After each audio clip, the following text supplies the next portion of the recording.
take the AP test for U.S. history by chance?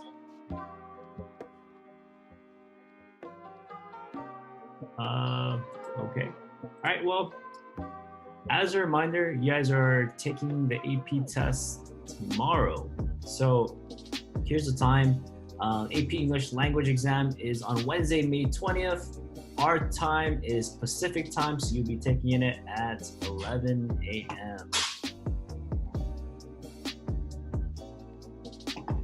Hey Manny, what's up? All right, so your test is at 11 a.m. So this is what a teacher in part of college course she prepared. So look at this. All right, so you should have gotten like an AP exam e-ticket, I think. I believe. I don't really have access to the way it looks for you guys. Manny, did you take the U.S. history test already? I'm not in U.S. history. Oh no? Okay. Did you happen to receive this e-ticket through your email? Yeah. All right, cool. How does that look? Or like, was it just like it's just like an email that says this is your like ticket to come in, stuff like that. All right, cool. Basic. Awesome. So you should have gotten an email that gives you like an e-ticket, tells you how to log in, things that you remember. So when you submit your test, if you still could do it, I uploaded an assignment for AP discussion prep. It's a video that's going to guide you to how to submit your response. But you could talk. Yeah. I had a question. Yes. So I took the AP history test, and there were some people who put in the code to be in the class, but a couple days before I kicked them out of the course. Wow. Okay. So what did they end up doing? They couldn't take it. We emailed the counselor, and she said that she couldn't do anything about it. Really? Well, yeah.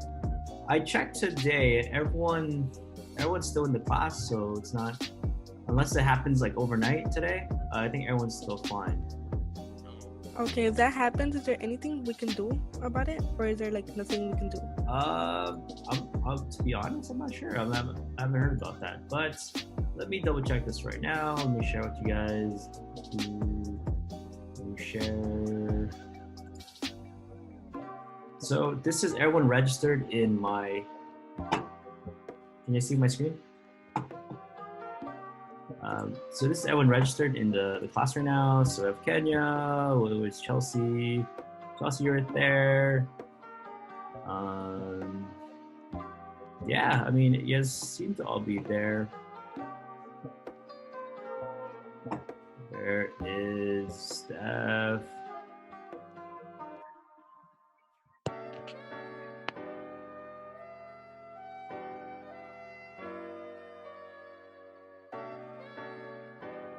Yeah, so I think we should be fine. If there's anything that you can do, I'm not sure.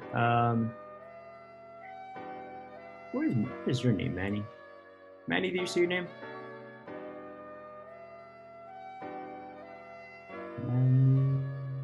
I think I'm all the way on top. Oh yeah, so we're good. Yeah, I see mine. Yeah, so I mean, as of right now. Oh, thank God. Yeah, as of right now, everyone's enrolled in the course, and it says you guys are enrolled for the AP test, and you have the exam one. Even keep people that dropped out before, like Paula and Saul, if they log in, they can take the test. So, all right. So going back, hey Brianna, good to see you or hear you. All right, so today you should have, or within the last 2 days, you should have got the email. It gives you like a entrance into the exam, and when you are given time to type on your own sort of doc, so you like a doc or PDF or a notepad. You wouldn't want to type on a notepad though. You could actually submit your document into it, but you don't know the prompt until the day of. All right. So these are things you should know. Make sure your computer is working fine, and you're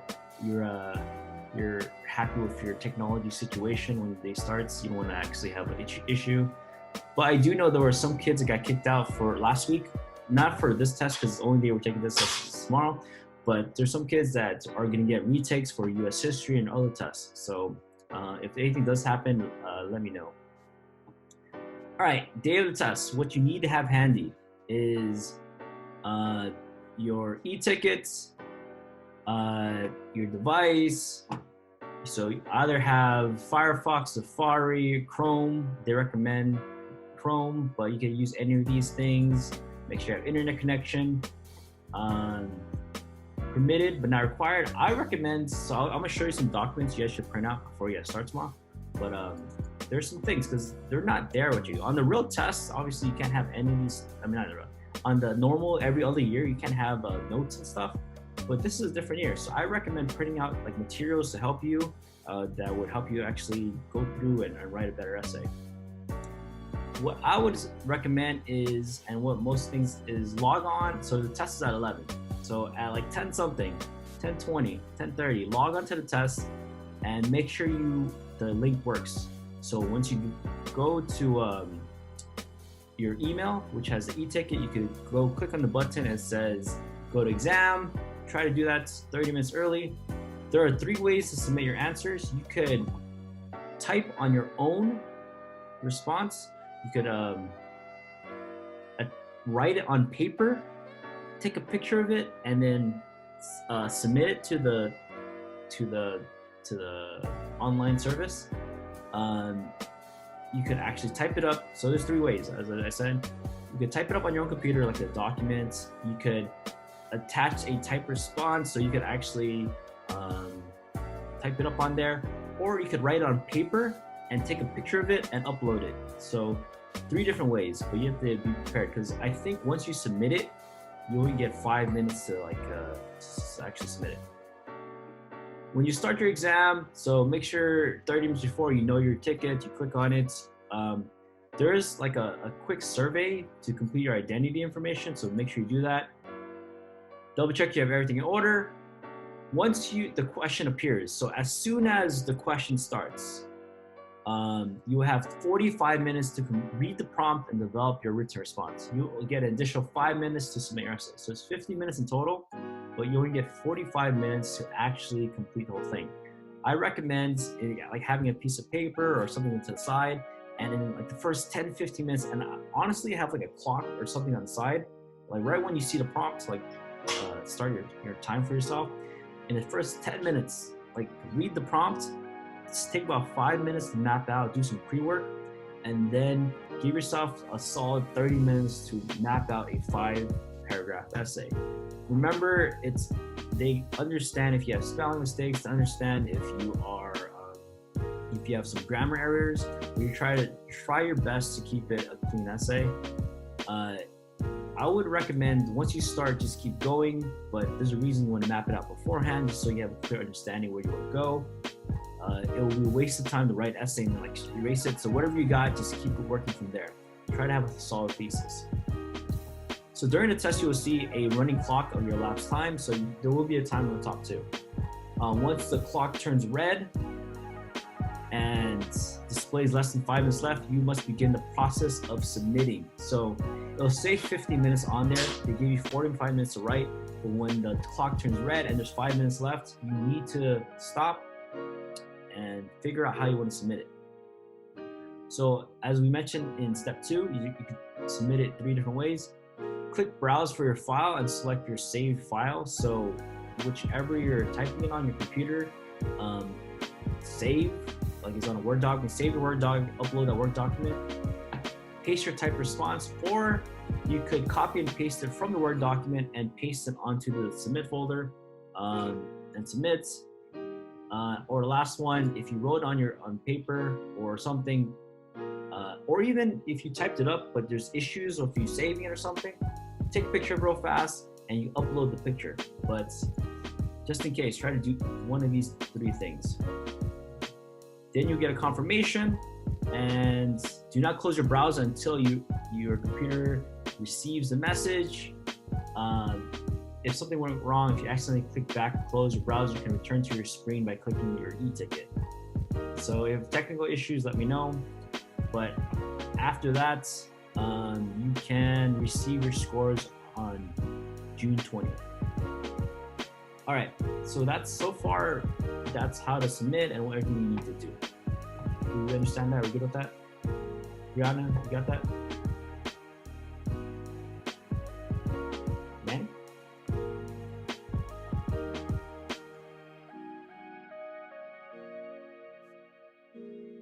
Cool. Okay. So let me show you a different screen. All right. So where are we at? We're at College AP. Materials. Let me show you a different screen.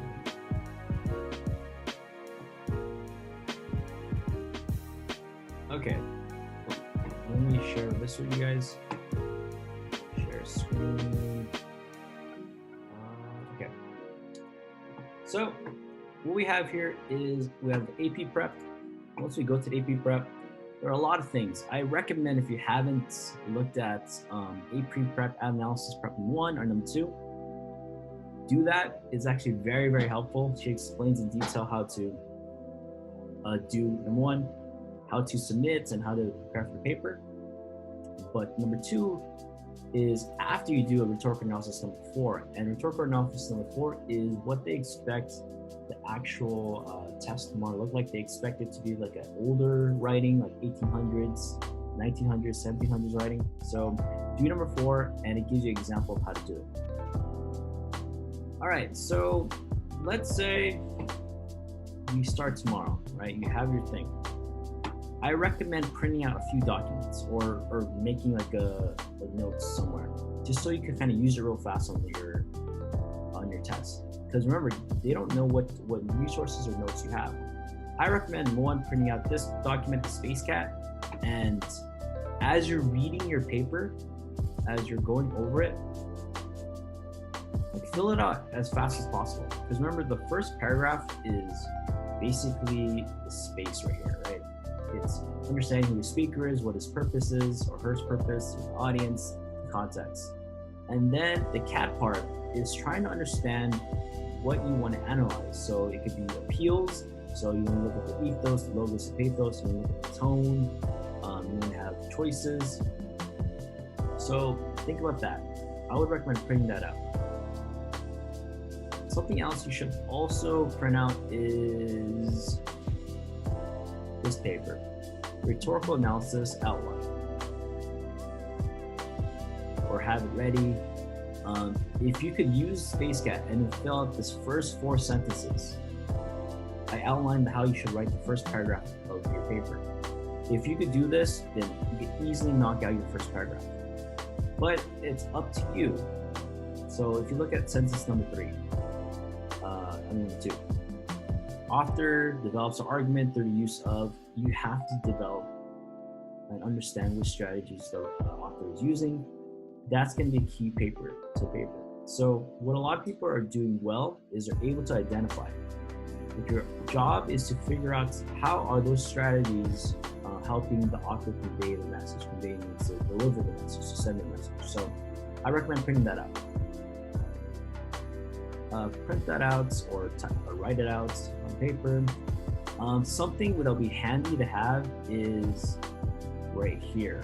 So this document's a little longer, but it will be helpful to have a list of like words you use. So it might get kind of boring to reuse the same words like says, relates, states, tells, shows. So this paper is called AP Lang Rhetorical Analysis Setup Resource. You can skip the first half. I mean, it kind of explains how to write the first part of the paper, but go all the way down where they have words, strong words to use. So think about using these words instead of just the typical says or states. You can say the writer implies, suggests, compares, emphasizes. Not only that, but choose maybe some other words you can use in your writing when you're using verbs. So instead of using the word show, there are great words here. And obviously it's a long, long list, but you could either print out this paper and have that list ready, or just choose about like 5 or 6 words that you think are useful. Same with diction.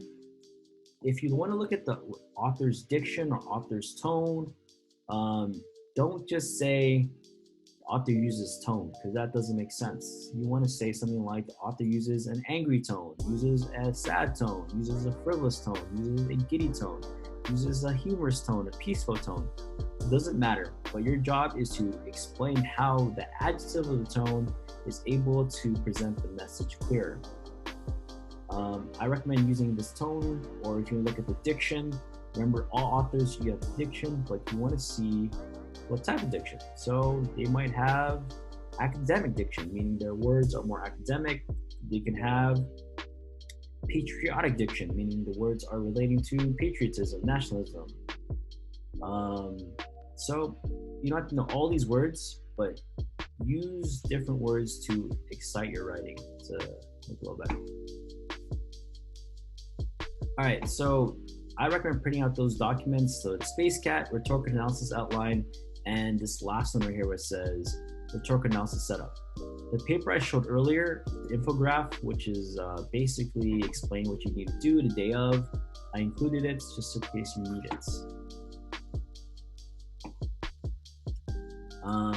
But I recommend, if you haven't already, and there's a good amount of you, if you haven't already, go through all the rhetorical analysis prompts, 1, 2, 3, 4, and try to do them if you haven't done them.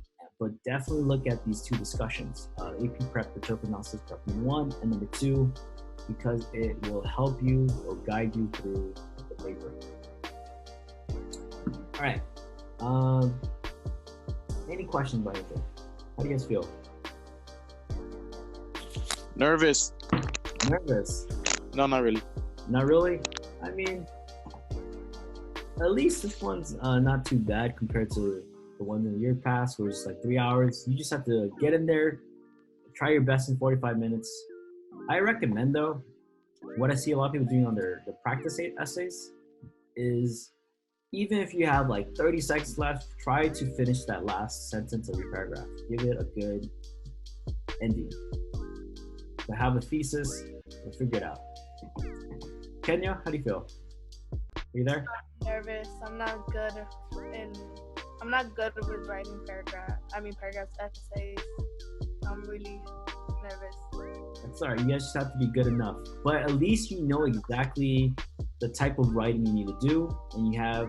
I honestly recommend printing out those resources just so you can have things on the side and have some notes.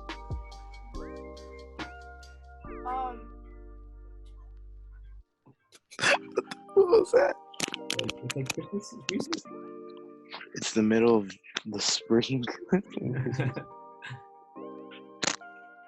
Okay, so any questions? How long is the exam gonna be? Oh, so entirely once you log in at 11 o'clock when you press your ready, it's 50 minutes, but you only get technically 45 minutes to do the test and 5 minutes to submit it. Also, it should be no more than 1 hour. Yeah. Okay. Yeah, it'll be quick. Cause I remember last year I had to do the AP World exam, and I know it was like it took really, really long. And then they had the AP English students do the AP English exam, and for theirs it took forever. Like it was like 5 hours.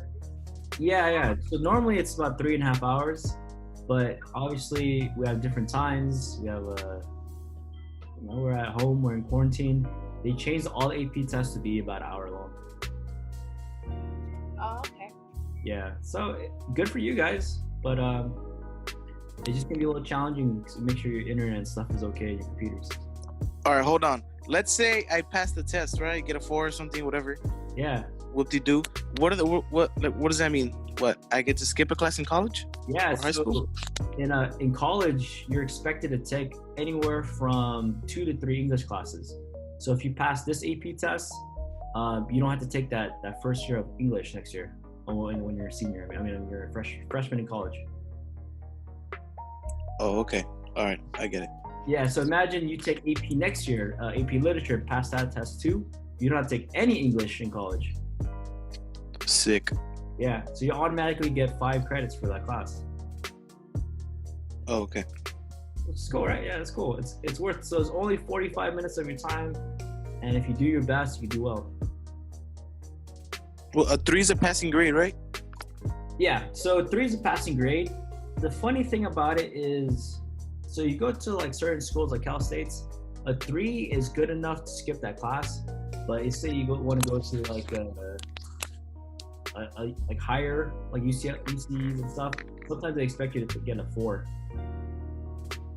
Oh, okay. Yeah, to get to skip that class. All right, so that's everything you need. Honestly, everything you need is in that file. I wish you guys good luck.